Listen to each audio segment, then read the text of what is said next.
The SS are remembered as being one of the most ruthless organisations of World War II. SS, which is an abbreviation of Schutzstaffel, translates to Protection Squad. The group was originally founded in 1925 under Adolf Hitler and used as his personal bodyguards.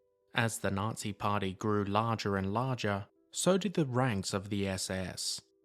In 1929, Heinrich Himmler took charge and increased the membership of the SS. Strict guidelines were implemented for the selection of these early members, which fell in line with Nazi ideology. Potential members needed to be of Aryan racial purity. By 1936, Himmler and his second-in-command Reinhard Heydrich had strengthened the SS ranks by gaining control of Germany's police forces and expanded their responsibilities. By 1939, when World War II began, the basic structure of the SS was as follows. It was broken down into two main sections, that being the Allgemeine SS, or General SS, and the Waffen SS, or Armed SS. Each of these were then broken down further. The Allgemeine SS would mainly focus on police and racial matters. The Reich Security Central Office oversaw the security service, which dealt with intelligence and espionage, as well as the security police. This was divided further into the criminal police and the famous Gestapo. The Waffen SS was formed by two sections, that being the Death's Head formations and the disposition troops. The Death's Head would focus on the forced labour and concentration camps of Germany and its conquered nations, while the disposition troops formed the fighting units of the elite combat troops, which fought along with the regular German army, the Wehrmacht. The Waffen SS would see fighting on almost every front Germany was involved in. The units consisted of regular infantry divisions, panzer divisions, cavalry, mountain troops, paratroopers, and even some of the more stranger volunteer divisions. Some of these were formed with men from occupied countries such as Finland, Estonia, Norway, and Serbia.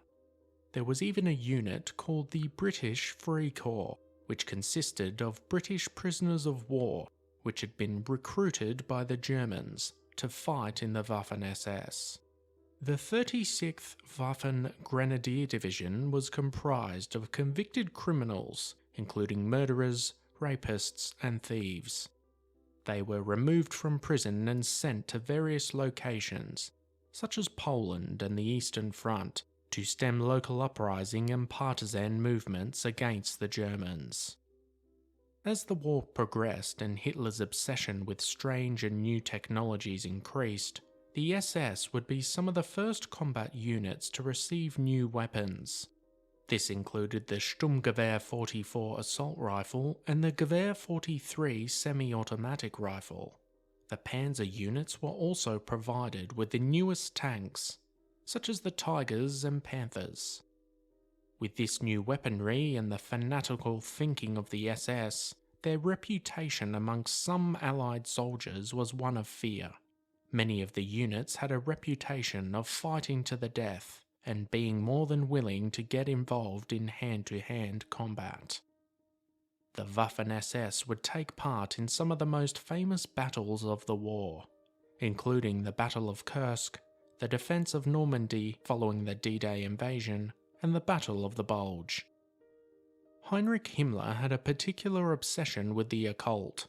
The famous SS runes seen here are actually taken from Viking culture. This can also be seen with various other symbols used to represent SS fighting units.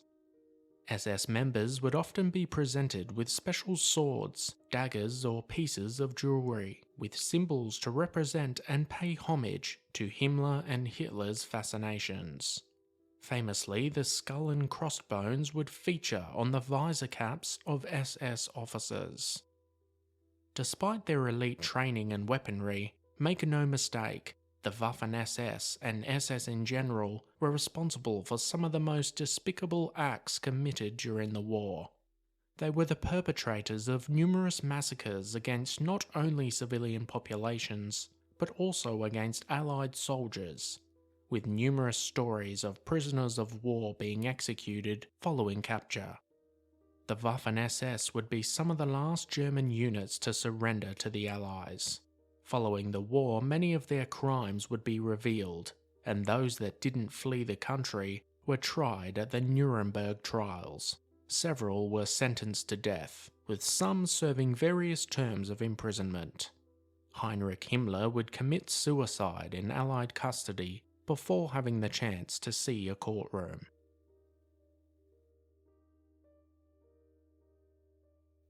Let us know what you thought in the comments section down below.